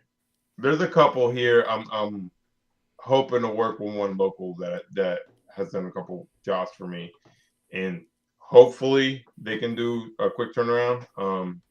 Other than that, it can't take that long to work a shaft. What, 30, 45 seconds easy? Wait, like what that? did you just say? That sounded it sounds like someone has experience. That sounded it can't be that long to work a shaft. Trust me, it's not that hard. It's like an R-rated podcast today. Today, yeah, just today. I think we're missing I do think we're missing a few pit crew items. I think we're still needing fuel cans. Yeah, that's true. I mean, we own most of the tools. We'll be hauling all that out there, but I think fuel cans is high up on the list still.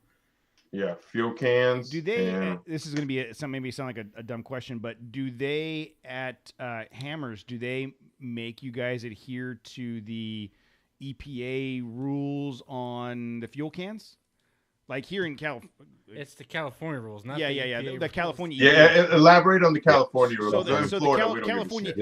So some of us may or may not have the big giant milk jug with the hose on the top of it, right? That we all grew up with using in the desert. Those are not legal at all anymore. They're supposed to have safety shutoff valves so that, like, what was that? Really? Everybody still has them. Everybody still has them. Everybody still uses them. Well, you're not supposed to drive. You can't drive around with them on your truck. Yeah, they're in California. They are not legal. They all spouts have to have an automatic shutoff, so that if you stop pouring, it automatically shuts the flow of fuel. So I don't know if at Hammers you have to have those, or if you could just use the milk jugs with the hoses on the top. I don't know. I think they could just use the milk jugs. I would think for the race environment, it's not. Nothing's EPA. I mean, nothing's DOT approved or anything. You know what I mean? So I would think that you'd be able to. Thunderdome. It's like it's not even part of California. Dude, okay, at that point, it's a temporary city. It's basically they build Arizona in the desert of California for 10 years. There was a lady at the I forget where gas station it was at, but she walks up with a literal milk jug, and she was like, "Hey, I need some gas. Do you think you can fill me up some gas in this?" I'm like, "No. That's a horrible idea. I don't want any part of this. I'm not putting gas. Asked her if she had any milk. Milk jug? Crazy lady. I'd have done it. I know you would have, because you would have hoped just to watch it melt. Yes, and she walking away. You would have hoped she caught on fire on the way back to the car. No, I just not her, but something. Fire would have been pretty great. The most important question that I don't even think you're thinking about, but for us. Can we put a Trail Chaser sticker on your rig when you run the race? I mean, now that we're best friends, I mean, why not? Awesome. Right. I will get the 48 by 48 Trail Chaser sticker made. We're gonna wrap that vehicle. In race news, Camacho Motorsports has wrecked 35 feet into the course because they can't see through the windshield. It's covered by a Trail Chaser sticker. A bunch of perforated holes. It was due to that sticker, that damn sticker. Oh man! So your guys' race day is Friday the 10th, right? Right, Friday the 10th. We will be there. Correct. We will be there. We will be there. We've told this story before, but early on when Matt joined the show, we were at a score race that was Glen Helen. At Glen Helen. And you can walk through basically the pits, and you could reach over the barrier and like touch these race trucks. And he's like, "How many? Just start slapping. How many Trail Chaser stickers can we get on these race trucks before anybody notices?" And I was like, "We could probably get a lot on there, bunch, but we'll get a phone call in the morning." So. That makes it for some good voicemails on the podcast. Hey, Jackass, you owe me $2,500 for a sponsorship. We'll be like pay that money, Cody. Yeah, No joke. You guys talked about people flying into the airport. They're probably going to fly into Ontario, which is 10 minutes from where we're sitting right now. We are locals. They could fly into Palm Springs.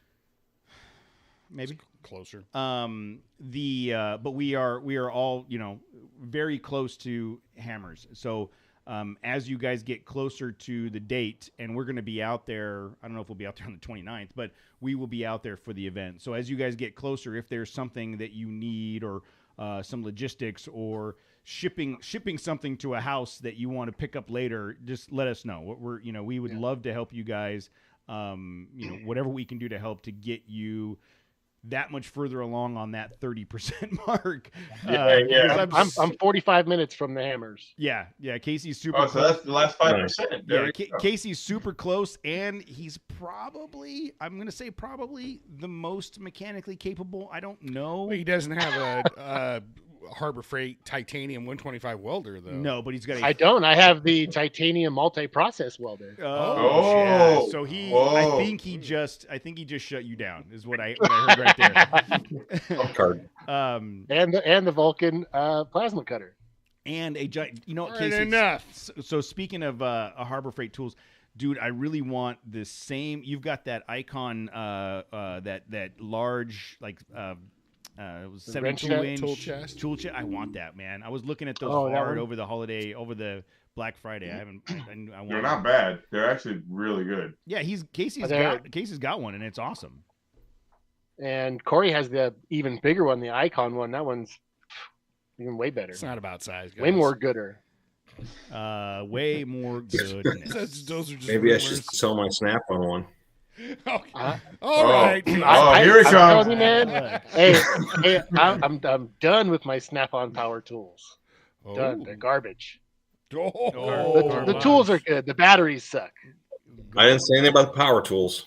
Gauntlet. Those are all Milwaukee in my toolbox. Oh yeah. Garbage. I don't know, man. My rigids do great. My Ryobis do great. Anyways, so we're looking at a handful of weeks here. I mean, in all honesty, it's like 8 weeks away. What do those Ryobis do good at? Because didn't you just burn one up I burned up a skill saw, but I got a new one. You guys are a handful of weeks away from this, and I'm super excited for you to get this rig on the trailer for the trip out. Part of me feels like you're going to have to put it in an enclosed trailer because 4 of you are still going to be in the trailer bolting shit to it on the road. Very possible. It's going to be like do you remember Cannonball Run, the movie Cannonball Run, when they were doing that? Yeah. Dude, I'm old. Of course I remember Cannonball Run. Cannonball Run, such a great movie. It was good. Jackie Chan's in it. Yes. I think he was in 2. Wasn't he in 2? Anyways, I'm excited for this. I love the fact that you guys are like home built. You're doing this out of your own pockets. You're sticking to the Nissan product because you know it, you love it, you trust it. And I'm excited to see you guys be successful in this race, in this rig. What can people do to either follow you guys or support you guys or help you with whatever you guys have coming up? So you can reach out to like Camacho Motorsports on Instagram. We have also Shadow Wolf Manufacturing in Instagram and in Facebook. So both of us, both companies, if you can follow both of us, that'd be great. If you reach out, you want to help or may know of some assistance of where we can like maybe get some information or help make some connections, reach out to us, email us, and just kind of like let us know like where we can kind of join up and try to get us to that journey, because we want to make it there so bad. No matter, I mean, I told my wife, I said, I don't care what it takes. I don't care how many credit card like swipes I got to do. I will get to that point one way or another. So if we can lessen the burden and somebody can help us, like, hey, I know this person over here, or hey, we can probably help you out this logistical stuff. Reach out to us both in Instagram or on Facebook, and just kind of like let us know like how you can help it. I mean, obviously nobody's obligated. It's just kind of like, hey, that'd be awesome. Well, you never know, because if I recall, as far as our ability to influence situations. Remember, Kevin Jones was at that horrible fire down at Hemet, and just one of our listeners was like, "Oh yeah, no, dude, I'll get you right out of there." And he was like gone because he didn't want to be there. And there was like somebody in the chat room like, "Oh, I dispatch people," and he was like medevaced out of there the next day. in a golden helicopter. Yeah, exactly. That's exactly how it happened. I think it was a Trump helicopter that came in. It was like a personal helicopter for Donald Trump. And got him out of there. Think that at all that's how it happened. That's what I remember. It was like 6 weeks ago, so I can't remember. He blacked out. He doesn't know what happened. Yeah, I can't remember shit from last week, but that's vaguely I remember something like that happened. Yeah, something like that.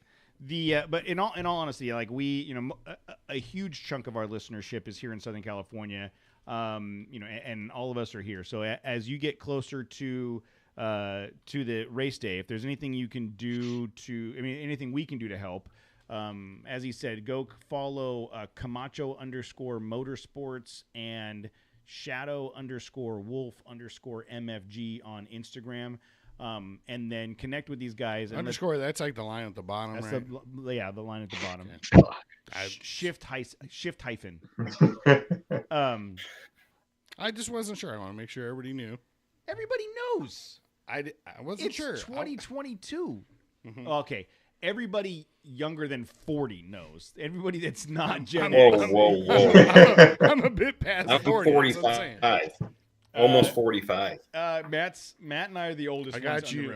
Yeah, by a few. Yeah. I don't act like it though, so that's. Oh, you can't see it. Green screen. Yeah. So anything we can do to help locally, logistics or like I said, shipping or whatever, hit us up. And we'd love to connect with you guys as we at Hammers, and maybe again in a handful of weeks, mid-January, let's maybe have a check-in to see if that 30% mark has gone up. I would love to come back on here and just like, hey, this is where we're at. Yeah. We're at a solid 36 now. Yes. So I'm feeling pretty good. I'm still willing to swipe credit cards. It's like, okay, it's January 27th, guys, where you're at. 82%. About that. Yeah. So, hey, guys, what do you think we get?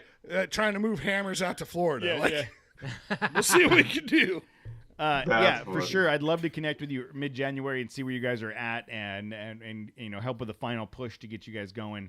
But you guys have been a lot of fun. Look, I've really enjoyed this conversation. I'm super excited for you guys and for the Hammers, and I really do hope that we get the chance to connect when you guys make it out here in February for that. So is there anything else guys that you want to talk about before we give you the rest of your evening back, because it's super dark? God, it's like what day is it out in Florida? I know. Is it the weekend? It's like it's almost already. It's almost Wednesday here. Okay. And I'm almost asleep already. Listen. When it comes to January, I need to know the gas prices, because I heard California loves their gas prices so much. Can I pre-apologize? I usually apologize. You have the wrong information, sir. Nobody loves the gas prices. I usually apologize for comments and things that I say during the podcast. I would like to pre-apologize for the gas prices you're going to have to pay when you get it. Yeah. Figure out as many gas cans as you can and fill them in Arizona and load up in Arizona before you come out here. Yeah, I mean, I love my $3 a gallon over here. I was like, I haven't seen $3 a gallon since high school. You can get. We just discovered. Yeah, I think gas. it's $3.30 here right now. $3 quarter gallons for here. Like that's about $3 third gallons maybe. Yeah. That's I don't even know what is it right now. Like $5. Is it? Yeah, it's just under 5. God. We'll do our best to keep it down. We're happy about that. $4.89. Yeah, we'll try to at the we'll try to keep it down for you. Crushing my heart already. It ain't cheap, man. Once you cross that Arizona border, like money flies out of your wallet immediately. It's like it just comes out. But it doesn't even fly out. It just like vanishes into thin air. It's like Back to the Future, the picture. Start disappearing. Yeah. Oh, funny. But there's in and out. So. But yes, you do get in and out, and good weather. Eat it in Vegas, you'll be all right.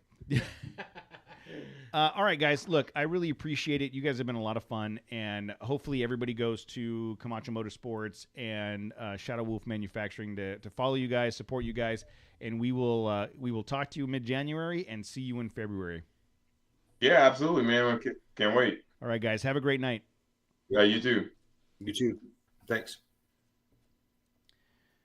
All right, we are going to end the recording there. You are still live, so you can't say anything bad about Matt. No, you can. Okay, you can still say shit. Just people on YouTube will hear it. Honestly, like I said, we're locals, and we will be attending Hammers. So if there's something you need out here, let us know. If there's a way we can help, we'd love to help. And we will definitely be at the race. I don't know. I don't think we've really even talked about what days we're going to be out there, but I figured Wednesday night or Thursday morning. Yeah, that was going to say my expectation. We usually go out that Wednesday, so like February Wednesday 1st. After work we head out. Yeah. So after qualifying.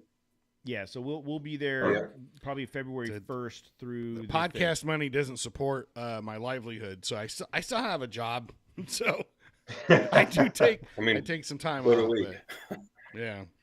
Yeah, for sure. We but whatever we can do to help, you've got our contact information, and let us know, and we'll go from there.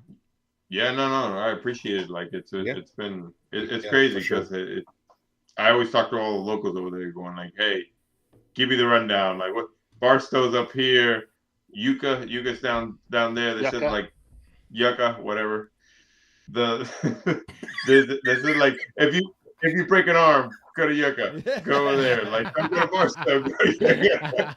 It's like perfect. That's what I'm gonna do because I'm from the East Coast. I can tell you everything about over here, but over there, it's a different story. Yeah. Yeah. And then as far as the podcast goes, we will get this edited tomorrow after work and posted tomorrow night. I'll send you an email with the details, and we'll create some social media posts that we'll use to promote the show, and that will be released Thursday morning for download on all major platforms, and then we'll go from there. Yeah, there you go. Yeah. I'm on episode 224. Oh, which one is that? Are any of those good? I don't even know which ones are good. No. Is that one of the good ones? There's like There's 5. It's Truck Nucks. Truck Nucks. He was a cool guy. He's cool. You got to listen to 225 episodes to get 3 good ones out of this. I'm trying to put a montage. Well, I started at the beginning and I'm catching up. So. Oh wow. I apologize for that. Man, yeah, I'm sorry for. He still came on the show though. He downhill. 223, and he was like, "Yeah, I'll still do it." It was that negative comment we got from that one guy. He was like, "After 100, they just went to shit," and he was like, "After 100, you still listen to 125 of the ones you hated?" Yes. Thank you. Thanks, man. Yeah, that's still good. It's all downhill from here, man. It's all downhill from here. All right, guys. Well, we'll like I said, I'll send you an email tomorrow night when this gets posted, and we appreciate you coming on and hanging out with us. Let us know what you need, okay? Yeah, no problem. Thanks, man. All right, have a great night. Thank you, everybody, for see you guys. everything. Bye. Yeah, no, thanks, guys.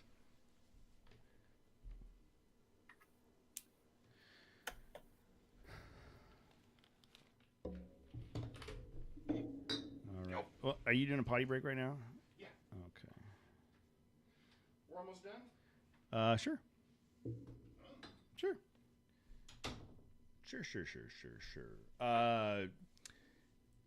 Yeah, Case, I feel like you better be on call week of the 29th to get out there and help them.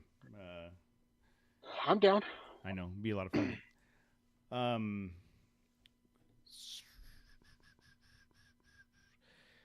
Betty White, I am not on a pedestal. I don't know what you guys are talking about. It's an office chair. It's a reclining leather chair. It's executive seating. Durka stand. I swear to God, that's the best.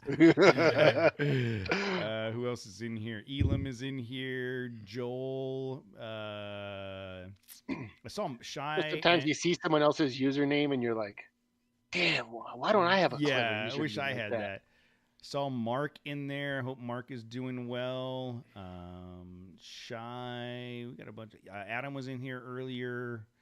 Scott, what's up, buddy? So Matt is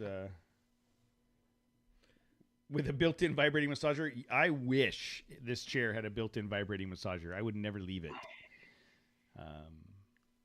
But there's Adam. He's still there from his desert oasis in Utah. So we're going to talk about a couple things, and then I want to talk. Am I getting fired? Yeah. I want to talk about. Jose's had the wind beneath his wings lately. I know. We want to talk about your trip as well. So, all right. Trips. Yeah, trips. Plural. All right, Matt's back in 3, 2, 1.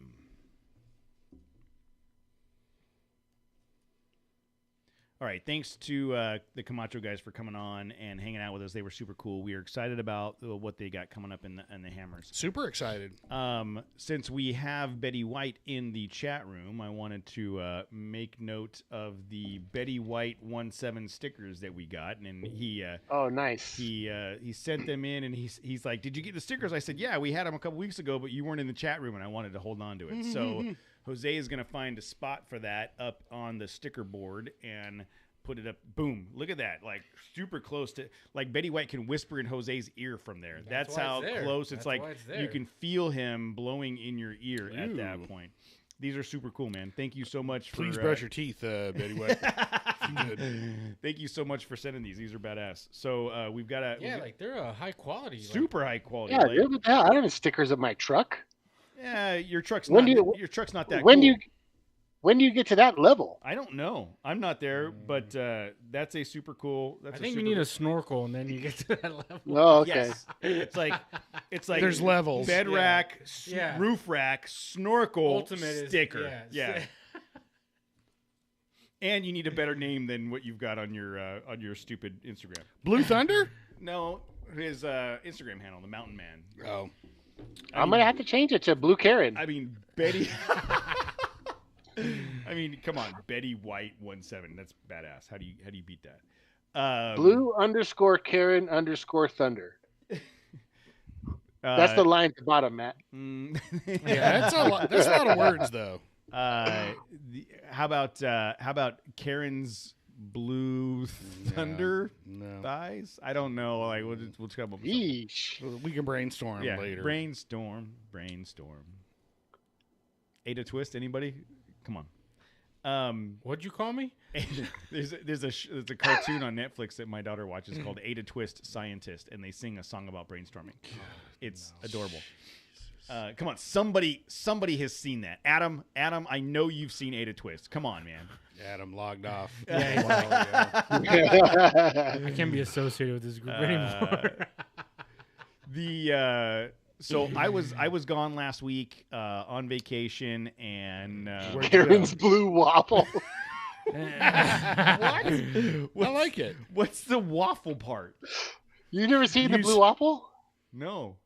Google it. No. GTS. I'll do it on this computer. GTS. I will tell you right now. If my brother says Google it, I am not Googling it. That's what I'm telling you right now. GTS. No, not doing it. I was gone last week, so last week we played the remaining interviews we had from SEMA, and that thank you to all of those companies that took the time to talk to us during the SEMA event. And it sounds like somebody was out doing cool shit while I was gone. So let's. Betty White says, "Do not Google it." So Jose, you were at Anza Borrego this weekend? Yeah, but 2 weekends ago, I went up to Trona Pinnacles. That's right. And Randsburg, which is like the oldest living mining ghost town. This is the oldest? I don't know if it's oldest. It's not the oldest. Like but Calico's got to be old. Surviving ghost town or and that mining town. And that people live in or whatever. Yeah, and Randsburg's a cool place. It's like Oatman out in Arizona. Yeah. Yeah, their slogan, it's a little town with a big drinking problem or some shit like that. I don't know. I got the sticker. They have like a post office there, right? They do. In Randsburg? Yeah, I think so. I didn't see it. They had an old ass jail. It's pretty fucking crazy, dude. Seeing all those old ass buildings still like being in use. We the girls and I stopped there on our family trip during the spring, and it's we stopped there for lunch, and there's all kinds of shops and what have you there. It's a cool place. Yeah, they definitely got grandfathered into like OSHA rules. Fuck, you're like, dude, we can't tear this building down because we won't be allowed to fucking reconstruct it as original plans. The coolest thing about Randsburg, I remember, is like riding dirt bikes in Cal City, and then we'd ride into Randsburg, and it was like you were a cowboy. That was in your horse. You just wheeled up to the bar and like threw a rope around your handlebars to the thing, to the little stand, and you went in and had some lunch or whatever. Yeah, it was really cool. The morning we went back to it, a bunch of fucking side-by-sides and dirt bikes pulled up. And they just went to the general store. That was the thing. Like Cal City, I only went there like once or twice. It was very flat. Real quick. So that was the biggest trip. It was like, we're wheeling into Randsburg today. Yeah, go get lunch.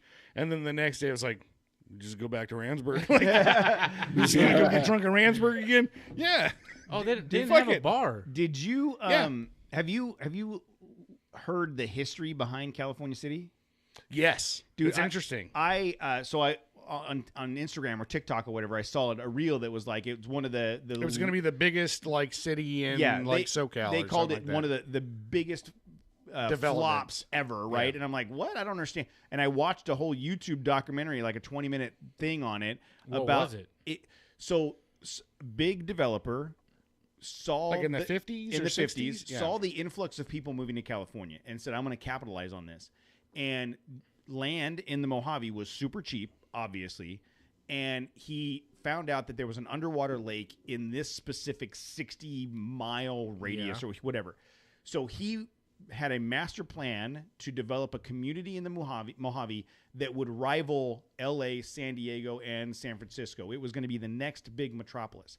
And he buys all this land for almost nothing. He gets these engineers that develop like state-of-the-art, before their time, traffic ways and master plan communities. There's roads, there's road signs. Yes, like, you can middle of nowhere. You can look at the satellite now and see the grading of the roads of the community that was going to be there. So he starts selling these plots of land, and so people are buying full plots of land for $1,500 or whatever it was at the time, and he's having trouble with the development, and he's only getting like 10 houses built at a time or 100 houses built or whatever. And over time, he starts running into more and more problems. He eventually has to, some of the plans that he had didn't come to fruition. He eventually has to sell his stake in the development to another company that was going to use it for military something or other. They ended up washing it out and selling it for something else. And so it's like the city that time forgot. It was going to be the city of the future. It never made it. This guy ended up getting sued for like $4 million for all of the people that. Which in Mojave money, that's like a couple. Well, you might as well have won the mega. Infinite. Yeah. But it said that he sold his stake in the company. It's for a sideways 8 million. Is what that is. It sounds like he sold it for $28 million and got sued for $4 million. So he made 24. I don't think he's doing bad. But all the people that bought property with under the expectation that he was going to deliver this sued him, and then he ended up leaving town. And now in like 2019, it was labeled the 3rd worst city in America to live in, and it's. So which is like you can still get a deal. That's pretty fucked up. Which is only one lower than it would have been had he been successful. Yeah, I know. I mean, look, the crazy thing for people that are not familiar with Cal City or what the area that we're talking about is even by SoCal standards, that is super isolated. Like it's past Adelanto. It's like an hour past Adelanto. It's an hour from anything. It's an hour from like Palmdale if you wanted to go out to there was some connection like, maybe like a recovery thing as far as what I read, because Palmdale was, developing at that time too, and the aeronautical industry and all that stuff. But that development went to like Ridgecrest and again those surrounding areas. So again, it was like, just pick a point in the middle of nowhere. I'm going to make invest in this crazy city. It's going to be super huge. And there is the footprint. Like, oh, wow, this dude actually tried to do it. What's worse, Cal City or Hemet? Cal City. Worse in what way? Like Cal City, like again, you drive. Fuck, man, you drive to Adelanto. At least there's like some grocery stores and shit, and you're like, there's stoplights and stuff, whatever. Then you blow past that, and you're driving for a while. You're like, oh, fuck.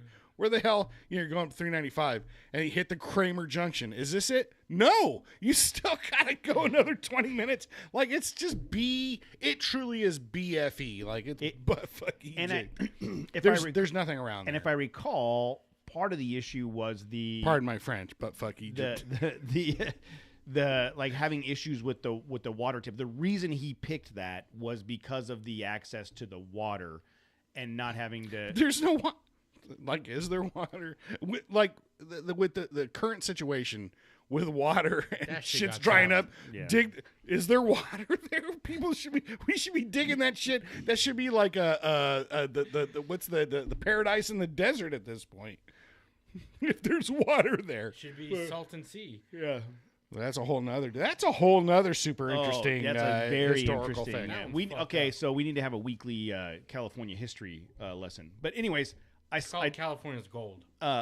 California's gold. Oh God, that's amazing. What's his name? Damn it! It's not Fuel Hauser. Oh, dude, I love California's gold. That's good stuff, man. So, anyways, that was a very, very massive tangent on that. California's gold did an episode at Zizix. All that shit out there, Zizix Road past Razor. That whole compound out there. That whole story of his show, though, is kind of weird. Go on, because I know why I think it's weird. I don't know. I want to hear why you think it's weird. I don't know which one we're talking about now. What are we talking about? California's Gold? Fuel Hauser. I remember those commercials. No. It's a show on PBS. Oh, was it? Yeah. It was like KBOC. This is Fuel Hauser. It's Fuel Hauser. That's amazing. Exactly. Everything like, like one of the greatest episodes, like right there in Baker, like the world's tallest thermometer. Yeah. Oh my, that's amazing. Tell me about how hot it gets. Like, just he get excited over the dumbest shit. Yeah. But you were like, he wasn't excited. He was like, I gotta go fucking where? No, I do loved it. He loved it. Elam says Hauser was the We're going to pay you this much. All right, I'll go. And Betty White says he was a drill sergeant. Okay. So, okay. Look, once in a while, I'll see it on like local UHF channels, like just scrolling through shit. And I'll look for fucking California's Gold. And Monty will go, fuck, not this shit. And it's like, there's like a... you can YouTube it, No, I like to see it live. I want to get at PBS the credit and viewership they deserve. But like it's just the most obscure, like the restaurant that was near that water park that closed down between, like, just outside Barstow. Yeah, There's like a restaurant right there. I think it's still open. Yeah, and it used to serve like the military. Wife's friend's dad bought that place, Eddie World, with Blake Wilkie. And there's talk about rebuilding it or redoing the whole thing. Dude, they had to tear down like those huge water slides, like for inner tube, like giant for tubing, like where you put like 8 people in a tube, because fucking those big. Yeah, would skateboard that shit back like 20 years ago. You remember that girl that showed up at Hammers last year in that big ass white truck? Oh yeah, the one white truck out in Hammers. The one girl at our white campsite. Truck. Yes, I know. I do remember. Her dad bought that place. If you go to Blake Wilkie's Instagram page, like maybe a couple weeks ago, he had his the Megalodon there. He was driving around inside that park. Wait, he's got a Megalodon? Didn't those go extinct? Some big point being, has a good dentist. California's Gold did a whole thing on that water park. I think just after it closed, or it was still, I don't remember, but either way, just shit like that, just you know, especially people like us, like we go wheeling, we're out in the desert, we see interesting shit. Like, I wonder what that was all about 50 years ago or whatever. The fucking Hillhauser probably did a fucking story or a whole thing on a half-hour episode where he's talking to just old busted people like, tell me about what it was like in 1967 when you were here with your grandfather, you know, like whatever. Yeah, dude, we met some guy that was born and raised in Randsburg. Now he's running the Randsburg Museum. He's like 80 years old, dude. That's my retirement plan. I was born in the wrong place, dude. Yes. I could have been born. You could run the Fontana Museum. I could. No, hey, it's not. There's not a lot of historical good shit in Fontana. I already know the history, dude. You've got an address you can use for Hemet. I need to do the Hemet Museum. I need to do whatever I can. I need to do what. Let me just tell you, I need to do whatever I can to prevent any historical museum about Fontana. Because your drone's gonna be in there, dude. Yes. Can you imagine Matt as the curator at the Hemet Museum, and some elementary school comes in on a field trip, and he's like, "Oh, this fucking place! Tell you about this shit. You kids are doomed. Get out of here while you can, kids. Jump back in that bus. Keep heading north." Until you get to someplace with stoplights and restaurants. Okay, so back to Jose's trip to Randsburg. And paved roads. Well, the whole point of was we were going to Trona Pinnacles, but we stopped at Randsburg along the way, and then we made our way to the Pinnacles. And I don't know if you guys ever been there, but I don't think that I have. It's like it's like a dirt road, like a manicured dirt road. So sounds familiar. Any car can go there and drive around the Pinnacles, and there's like designated camp spots. And when we were driving around exploring, dude, we drove by this huge pack of people. There's probably like 50 cars in this multiple camp spot. Were they chanting? Oh, I'll get to that. Oh shit! And some of them were dressed up in like furry outfits. And I'm like, dude, they're gonna fuck tonight. Whoa! I told Joey, I'm like, those people are gonna have a furry party tonight. And what's a furry party, Jose? I'm not quite sure. I understand. Google that. BTS. Oh shit! No, I didn't smell like rotten egg when we were there, but it was fucking cold. Oh my god. But anyway, so we were driving around. We drove by that huge party. You know, it started getting dark super early. So we found a camp spot. Dude, it was like in the fucking 20s. It was like Hammers that won last year. It hurt, dude. Yes. It hurt to just stand there above the fire. But we called it an early night. I think everyone went to bed like at 8. And then around midnight, that's when the howling started from the fucking furry party across the way. No. What? Yeah, dude. They had like a full-on fucking orgy. What? A fuck fest? Yeah, dude, with their costumes. This is a family show, gentlemen. When? I don't know. I'm just what Adam's family? Only up until 8. Yes. Yeah. That's true. But yeah, dude, they were howling, and then they had a Showcase was fucking after dark. DJ, and dude, they were fucking partying out there. What? A lot of alcohol out So there. did you go hook over? up? Nah, Did you I hook was, up? dude, it was too damn What, cold. what costume did you bring? Joey, what do you got? Give me a costume. Yeah, but nah, and then the next day we I just dressed like a rabbit with a cottontail, and it was bunny ears. You know, my usual costume for camping. and then the next day we just drove out of Trona to down this dirt road like 20 miles, which was like the most straightest paved dirt road ever. Like we just bombed through that fucking road. It was the most straightest, and I just immediately thought, not gay road? I'm like, sorry. No. And so yeah, that was Trona. That's one of those things like you kind of want to do it just to say you've done it, but I wouldn't. I don't know if I'd ever go back. Okay. Really? Yeah, I mean it's cool. Like it's cool to I guess you want to see like phallic rock structures. Yes, I do. Then Go yeah, on. that's the place, dude. And furry. Do you Yeah, have is this pictures? an annual event? Do you Do you have know? Is this pictures? something- I tried searching like Reddit and stuff for You should have gone to like trying one to of find those the flyer. dark. You're Dark. gonna have Yeah. to show up web. that same day next year. I You just got to go 4chan or something like that. I think. Reddit's pretty dark, bro. Is it? I searched Trona furries and nothing came up. But yeah, and then last is that what they call themselves? Are they actually furries? Is that dude, it's a whole fucking thing. No, I know that there's a culture around that. I don't know if that's what they're actually shit called. in like fucking litter boxes and stuff. They get out of control with this shit, dude.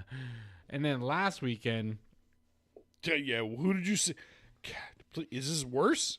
No, this is gonna be worse. There's a whole Smurf convention out there. I went to Fist Fest. It's very photo-esque at Trona. Fist Fest over in Ocotillo Wells. I was there last week. Jesus. I was at Fist Fest last weekend. Because you have to reserve early, so that's the thing. You don't. You got in there. Oh, you got cool. I'm glad the trail chaser. First come, first serve. You got in because of your promise. You run what you brung, dude. Okay, so you went to Ocotillo Wells last weekend? That's like the worst thing I ever said. I went to F Squared last weekend, and That's great. I wish we were still doing T-shirts. I'd just make an F squared. I went to F squared. Okay, so edit that. You went to Ocotillo Wells last weekend. Yeah, we started at Ocotillo, and then, dude, there's so many people. There's dirt bikes and side-by-sides galore. Yeah, Ocotillo Thanksgiving weekend is It's fucking crazy, dude. It looks like Hammertown light. Yeah, we used to do it. The RV, my father-in-law's RV. One year I towed my Jeep on the trailer with the RV to go out there, and it's nuts fucking out crazy, dude. And then so we did some. We found a cool little trail there that would be a cool little trail run for one of our trips if we ever go wheeling again. Ever, maybe. And then we went down across the road to Anza and then went down to Fish Creek and drove through there, and that was fucking packed. All that was packed. And then we found an awesome we drove up to I don't know if you guys the Chute or like a Heart Attack hill out there in I remember Devil's Taint. Like, I remember doing that. That was I don't even think I wasn't even that impressed. The Devil's chocolate starfish is way different now than it was 2 years ago. Is it bigger? It's whiter? That was like 4 years ago, dude. No, but it's like an offshoot to go into the it's called, I've never heard of it. It's called Heart Attack Hill, and it's like this steep fucking hill that you're like, oh yeah, I could see why they call it Heart Attack Hill. Casey, have you ever heard of it out there? Yeah, there's a pretty well-known video of a TJ rolling over on it. It's trying to come down it. Yeah, so you're and supposed it does to come end down over it. end. Yeah, I guess there's like the squeeze or a chute out there. It's a real tight squeeze. Yeah, there's out a there. squeeze out there. That's why Fist Fest. That's why they have the Fist Fest Fest 2023. That's why Starts they at do the it. squeeze. Yeah, it's like it's a white TJ. It's like the Dove's coming back. They're coming down and she Capistrano. puts her front left tire You're gonna go into a hole and it Fist goes Fest. end You're over gonna end. do it at the squeeze. It's natural. Are you bringing it up, Cody? Yeah, but this is not a white TJ. I'm looking at it's a orange JK. Oh, maybe it was. I could have swore it was white. Yeah, dude, it's fucking crazy. It's like a almost vertical wall. But yeah, I think you're supposed to. It's super doable. It's just that chick made a mistake, and whoever was spotting her made a mistake. I don't know. I think you're only supposed to go down it, right? It's like a one-way. I think it's a one-way fucking thing. I think I've only seen videos of people going down it. I'm sure someone had to have gone up it before. Yeah, so we were going the wrong way, and we got up to that fucking wall, and then, oh yeah, only down. Yeah, see, you're supposed to only down. But yeah, that's a rule for life.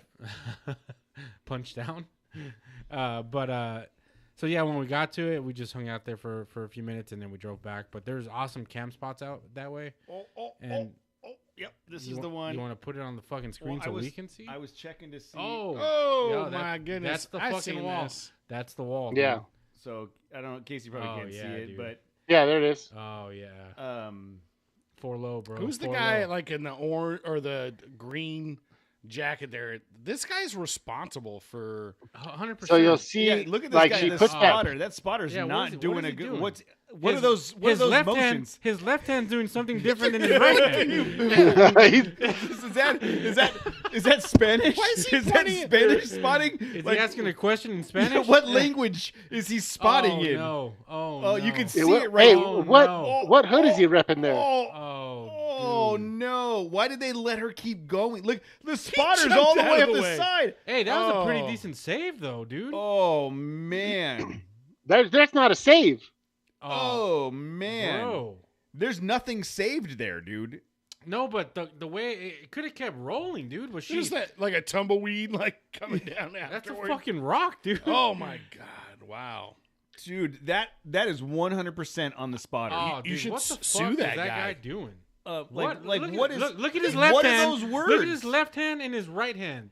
They are not doing the same thing. He's pointing his fingers at each other. What is that? I think he's trying to do like shadow, puppets or something. Oh like, my goodness, that is 100%. Okay, this Cody. is the devil's paint right here.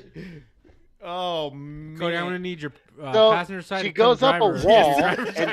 Yeah, dude, I'm putting that 100% on that spotter. I wonder how many people have commented on how bad. And then they probably let an inexperienced driver do an extremely. Yeah, they're like, you'll obstacle. Be fine. Just put it in 4 low and just trust I just spotter. bought this Jeep yesterday. Yeah, you're good. It's a stock. It's a Rubicon. I mean, it doesn't. Yeah, look, the very first comment. I've been filming 4x4 events for years, and I've seen the best spotters and drivers in action. Her instinct to turn driver's side was right on the money. The spotter caused this accident by telling her to turn passenger side. Yeah, First of all, she fucking saved it, dude. Yeah. Like when she rolled the first time, she turned into it. That. Yeah. This guy says those hand signals are pretty much the worst I've ever seen. Oh, dude, I hope that spotter had to change his name. Oh, dude, look, she got back from Anza Borrego last weekend and fully recovered and showed up in a brand new Rubicon. What the fuck? Did they just give away Rubicons back then? Dude, 12 years ago. Oh man, this is crazy. They got that. They're pulling her out of the vehicle and they got her on a stretcher. Yeah, dude. Right here, when she turns into it, right? Oh. So, I think what he's saying is, no, this fuck. She's trying to, right here. I know it's so hard to watch. I don't know why he put her up on that wall like that. Yeah, not only that. Right here. She never. Wait, hold on. Wait. In this picture, that was her. Yes, she went up the wall. In this picture, I'm trying to explain. As she's going up an embankment that's clearly the wrong way to go, the spotter is nowhere to be found. Yeah, he ducked out. He's already out. Well, he's like, she's about to roll. He's already out. He should be standing in front of her, in her line of sight, and he's gone. Stop. I think he should have gotten rolled over. Right? Oh, shit, dude. Roll right here, though. She saves it, bro. She saves it. Look, right here. She turns into it right there. See? She turns into it. And yeah, she did. She throttled it. She throttled it and turned down. Yeah. And then dribbled that shit the next 60 yards all the way down to the bottom. Fuck, man. Dude. Fuck. I think a lot of people have rolled on that obstacle. Yeah, there's that video going around right now of that 4Runner going down the hill and it's about to flip. Have you guys seen it? Yeah. And the guy puts his arm out? Yeah. Yes. This guy says it's like Ray Charles spotting for Stevie Wonder on their first outing. Jeez, what a horrible catastrophe. Dude, I think I can go up that in the Frontier. I'm pretty sure, dude. It doesn't look that crazy to me. There's a part in the middle where like the rock goes like almost like a little. Jose, I'll air down. This is a podcast. I'll air down for that. There's a video of a vehicle going up. I'll put it in 4 low, Jose, and I'll air down. Okay. Well, I'm just saying. Anza and Ocotillo never cease to disappoint or amaze. That place is great, dude. Like every time I go out there. Look at this guy. It's a rooftop tent. He goes up it. Yeah, there's a Tacoma fully outfitted Overlander in a Tacoma with a rooftop tent going up. You're committed, dude. At that fucking point. At that point, you're fully you better fucking not committed. Dude. Yeah, right there where he's at, he's about to hit that little dip. Oh, okay, it's looking more crazy from this angle. It's all right. fucking, and it's not the angle's not getting. He's done going the hard way too. It looks like. Did you go down it? No, we got up to the base of it and we all turned around. Oh, okay. Yeah, it's fucking steep, dude. It's way steep.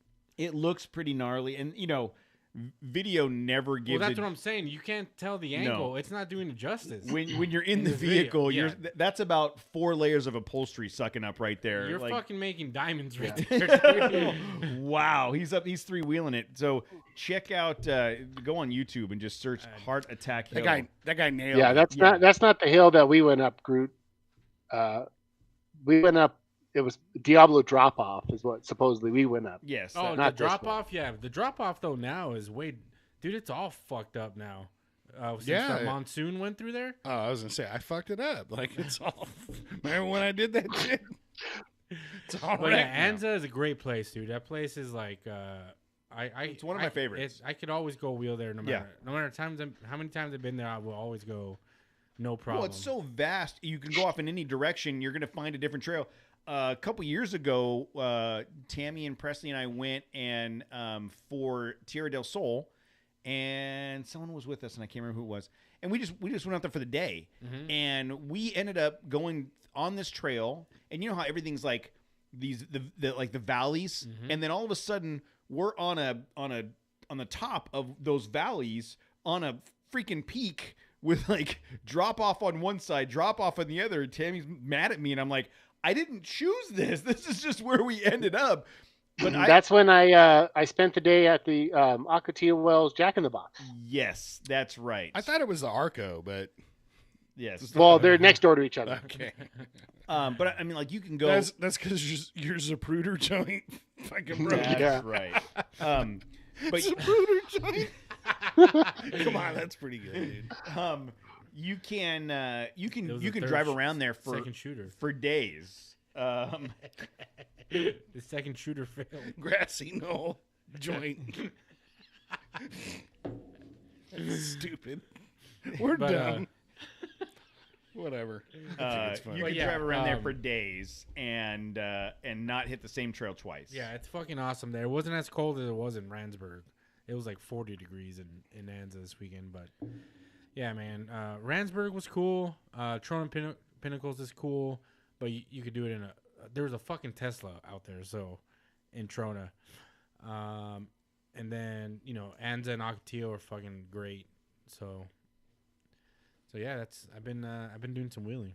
I saw that. Like I see you I'm posting glad to see one of us like, is doing it. Yes. Man, look at Jose getting out there and using his 4-wheel drive and. Well, in the Land Cruiser, I don't have a choice. It's always in full 4-wheel drive. You don't have to brag. Those brakes working good? Yes, sir. All right. You guys got my sunglasses up there? No, he's wearing them. He's like, oh, what are you talking about? Casey wouldn't wear those. They're not shiny and big enough for Casey. I haven't seen any sunglasses.